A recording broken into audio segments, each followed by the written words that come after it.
All right, welcome back to another episode of What You Watching on Melgar Media. I bet you're wondering about my attire today. Well, I gave all the viewers some time to watch the final season of Peaky Blinders, my favorite show out as of right now. Well, now that it's over, something else might take its place, but I love this series from beginning to end. And no, it's not over yet. There is actually a movie that's going to follow this up and finish it off. Just in a nice little package with a bow, maybe a bomb inside. Not really, just kidding. But I'm talking about like a bomb of awesomeness, of just really, really good, solid writing.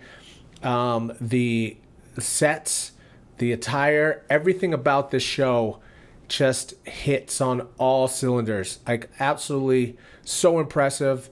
BBC, English TV, but it's just, you know, we get that little delay by the time it hits Netflix, but, you know, and trying to avoid spoilers from that. Yeah. Anyway, a little bit about myself. The reason why I love English TV and English football so much is because I grew up for a while in England when I was younger, and just have always had some roots still soiled over there.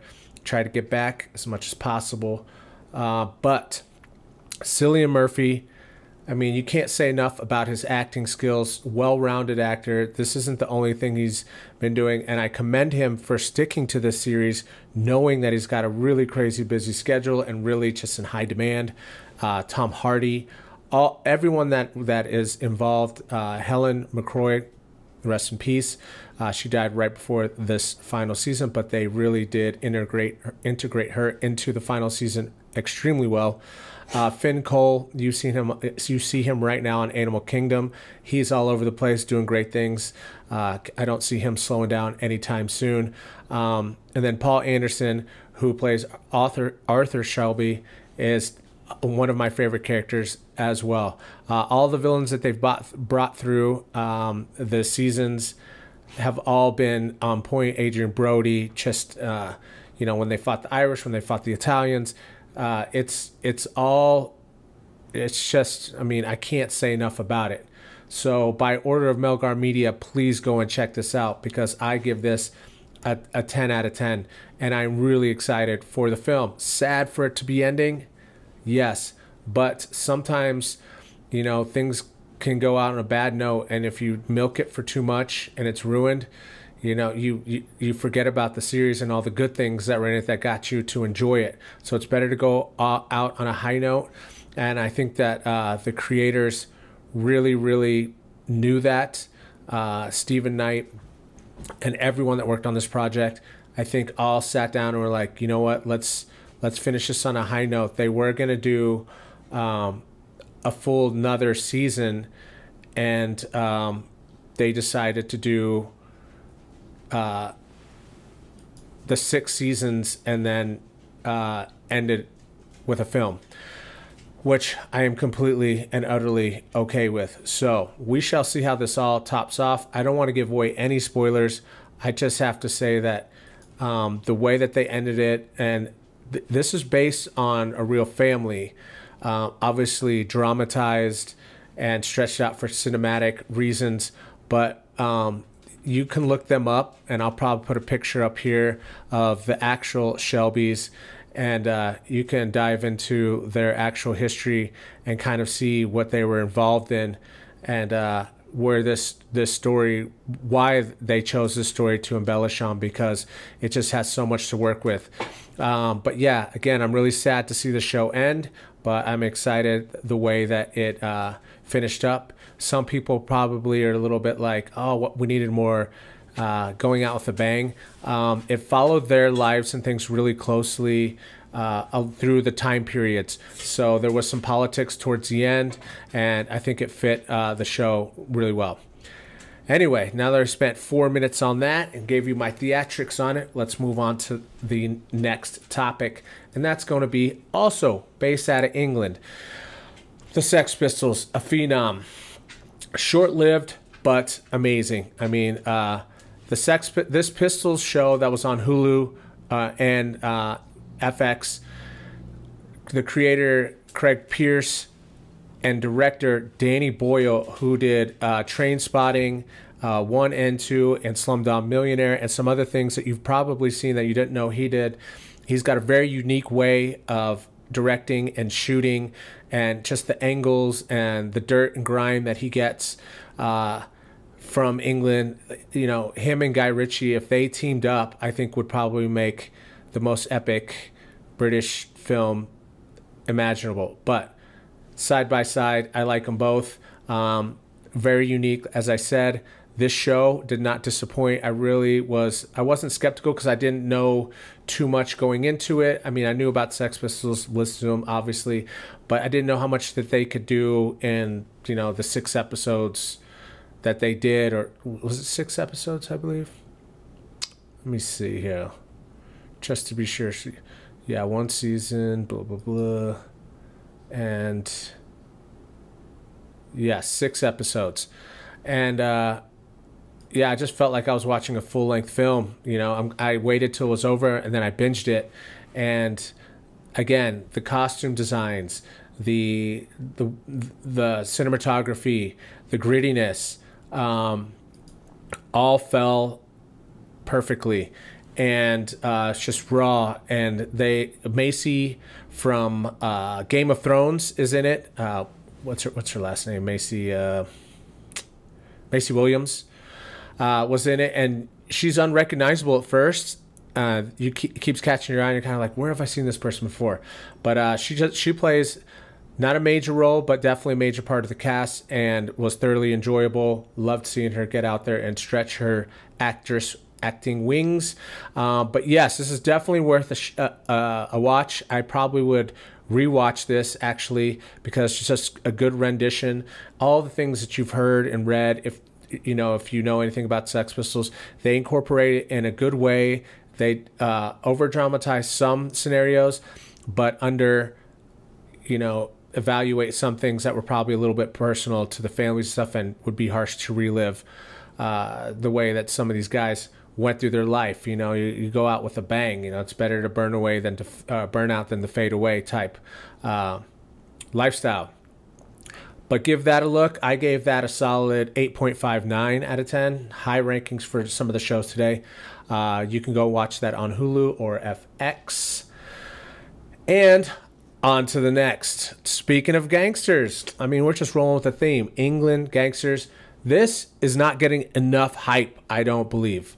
Miles Teller is out there just killing it. He's done like 4 or 5 movies in the last 2 years. And obviously in Maverick, super shine. He's great in that film, really good.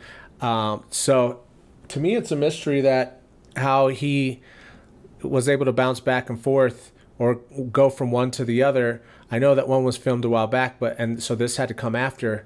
And he just really does a good job of driving into his roles. The Offer is about the production of the original, or The Godfather, and the trials and tribulations that they went through to get it made. It has all of the major hitters in it that contributed: producer, director, Paramount, the company itself, and it is on Paramount Plus. But it's just, this series will go down as something really great, and I think people will go back and be like, man, I didn't even know that this came out. Miles Teller, again, knocks it out of the park just like he did in Maverick.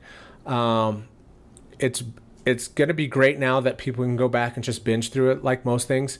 But, yeah, this is a gem. I think that everyone should give this a look. And then you're going to go back and watch The Godfather because of this. And to see who all was involved and the actual mob, what their take was on it and how much they were involved in this is pretty interesting. And I'm sure this isn't to the T, but a lot of it is. They have behind the scenes interviews and things like that at the end of each episode, where they talk to the gentleman that Miles Teller is portraying, Albert S. Ruddy. They actually talk to him, and he kind of tells you, yes, this was 100% accurate, and okay, they embellish a little bit on that. Dan Fogler playing Francis Ford Coppola. I mean, he is becoming one of my favorite go-to actors lately. Well, I've always liked him, even in that Star Wars The Fan film where they go and see episode 1 when their friend is terminally ill. He's great in that as well. But Colin Hanks is in there. Another all-star cast. You know, I could go through the list, but definitely worth a watch. I gave this one really high marks as well, so 8.59. Go check it out. You'll enjoy it. I swear. I swear. And on to the last for the day. This is one that I saw being advertised and promoted and didn't get around to giving it a chance until lately. I mean, there's only a few episodes out as of right now. But you can watch this one. It's another FX show, but you can watch it on ABC. There's a number of places you can check it out on Hulu. But this is Jeff Bridges.